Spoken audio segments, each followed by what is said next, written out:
All right, it's time for another edition of You Make the Call.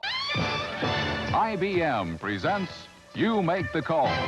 Early in the Vikings game against the Los Angeles Rams, Al Michaels notes that all 5 Vikings offensive linemen have started every game this year. None of them have been hurt, guaranteeing that one of them was about to be hurt. What happened next? You make the call. A. Ed Ingram throws out his back trying to not block a guy. B. Garrett Bradbury floats off into space because he's weightless. C. The left guard, don't know his name, not going to look it up, steps on Johnny Munt's ankle. D. Brian O'Neill falls into a coma because of Kevin O'Connell's unimaginative play calling in the second half. Or E. Christian Darrisaw severely injures his knee.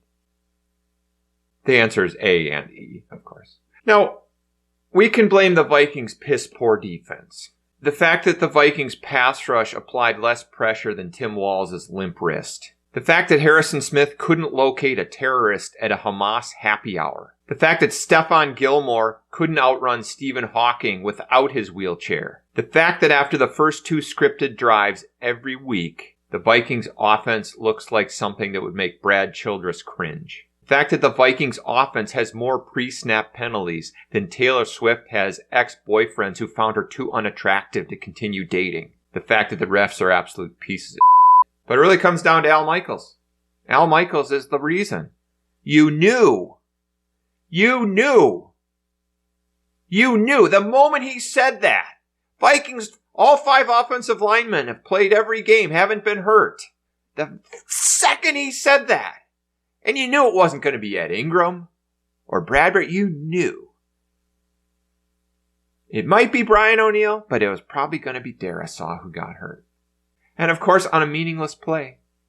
Now, why did he get hurt, though? Why did he get hurt on that play? Oh, O'Connell should have just taken a knee and run out the... Well, but they were at like the 2-yard line. And why were they at the 2-yard line? Because some idiot on the punt team, like we've said couple weeks ago, these idiots on the punt team getting penalties every play. All you need to do there is just not get a penalty, not handle the ball, not muff the punt. Just stay out of the way. Don't do anything. Pretend it's like me on my anniversary. But no, you get a penalty. So instead of having the ball at the 4 or the 5-yard line, where you could take 2 knees and run out the clock, you're at the 2. And I don't know, that's pretty tight to take because the Rams had a timeout. You're going to have to take 2 knees. You could probably do it. It's not easy. So you run the ball, thinking, oh, we'll just run out the clock that way, get a little space.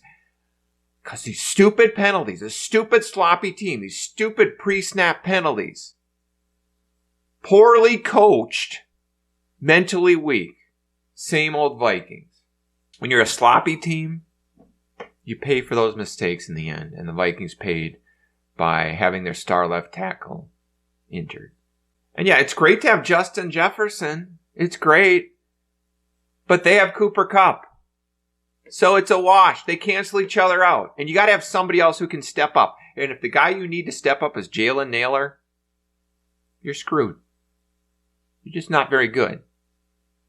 Because the Rams had some guy who looks like the bearded lady, Nutella or Nakua or what? Who the heck is this guy? It's like the Vikings, I guess, thought he was a bum. And so they just thought they didn't have to cover him. Like he's a guy who just ran on the field. It's like, well, this guy isn't an actual player. What did he catch? Like 50 balls? Like who the heck is this guy? Cover him! Adjust! Do something!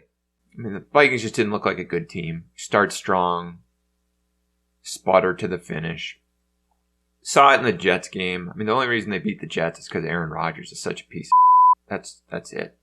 And we can try to analyze all we want, but that Vikings defense doesn't have the talent. They don't have the players. In that secondary, without Blake Cashman, apparently, they're nothing. No pass rush. No pass rush at all. Nobody covered in the secondary. Nobody covered, ever. Not much run defense. Nothing. And they don't have enough players on offense either. It's sad when Sam Darnold is like playing lights out and you can't put up any touchdowns in the second half. And I don't blame Darnold at all. On that drive where Naylor dropped that third down pass, it was as if O'Connell was playing for a field goal.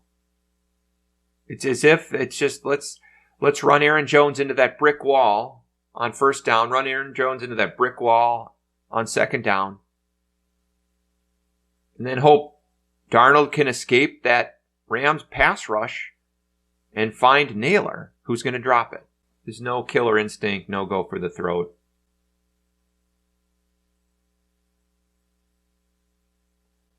And I think you have a very passive coach. And in the end, a very passive team. And you went in there 5-1. And you got totally outclassed by a 2-4 team that was kind of ready to give up.